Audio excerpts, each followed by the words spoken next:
সম্মানিত উপস্থিতি, আপনারা জানেন এই মুহূর্তে মিডিয়া, ফেসবুক এগুলা খুললে দেখা যায় যে শেখ আহমদুল্লাহ, যাকে আপনারা মহব্বত করেন, ভালোবাসেন, তিনি একটা বয়ানে বলেছেন যে আমার নবী নাকি 40 বছর পরে নবুয়ত পেয়েছে। বন্ধুরা আমার, আমি বলতে চাই রাসূল 40 বছরে নবুয়ত পান নাই। যখন আদম আলাইহিস সালামকে আল্লাহ সৃষ্টি করেন নাই তখন থেকেও তিনি নবী। হযরত আবু হুরায়রা রাদিয়াল্লাহু তাআলা তিরমিজি শরীফের মধ্যে আসছে হাদিস, তিনি বর্ণনা করলেন, ইয়া রাসূলুল্লাহ, ইয়া হাবিবাল্লাহ, ওগো মায়ার নবী, আপনার নবুয়ত কখন থেকে নির্ধারণ করা হয়েছে?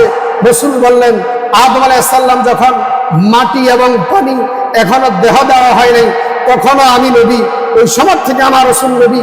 কিন্তু আমরা দেখা যায় বিভিন্ন সময় মানুষকে বিভ্রান্ত করে এই সমস্ত আলেমদের বক্তব্য শুনে আপনারা বিভ্রান্তি হবেন না। আমি অনুরোধ করে বলবো, আপনারা এই শায়েখকে বয়কট করুন, কারণ কিছু কিছু শায়েখ বের হয়ে গেছে, তাদের কারণে আজকে ফেসবুক এই নষ্ট হয়ে গেছে। ফেসবুকে মানুষ, ইউটিউবে মানুষ দেখে দেখে মানুষের ঈমান নষ্ট হয়ে যাচ্ছে। শেখ আহমদুল্লাহকে আমি উদাত্ত আহ্বান জানাচ্ছি, আপনি অচিরেই মানুষের কাছে তওবা করেন, আল্লাহর কাছে তওবা করেন, মানুষের সামনে এসে আপনি মাপ চান, আল্লাহ আপনাকে মাফ করে দিবে। যদি আপনি মাপ না চান, আপনাকে আল্লাহ পাক মাফ করবেন নাই।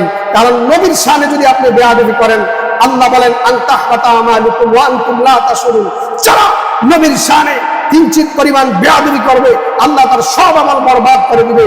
যারা হাজিরিন, আমি উদাত্ত আহ্বান বলতে যাচ্ছি যে আজকে এখান থেকে আমি জানাচ্ছি, কুমিল্লার জমিন থেকে আমি শেখ আহমদুল্লাহকে উদাত্ত আহ্বান জানাচ্ছি, সে যেন অচিরেই জাতির কাছে ক্ষমা চায়।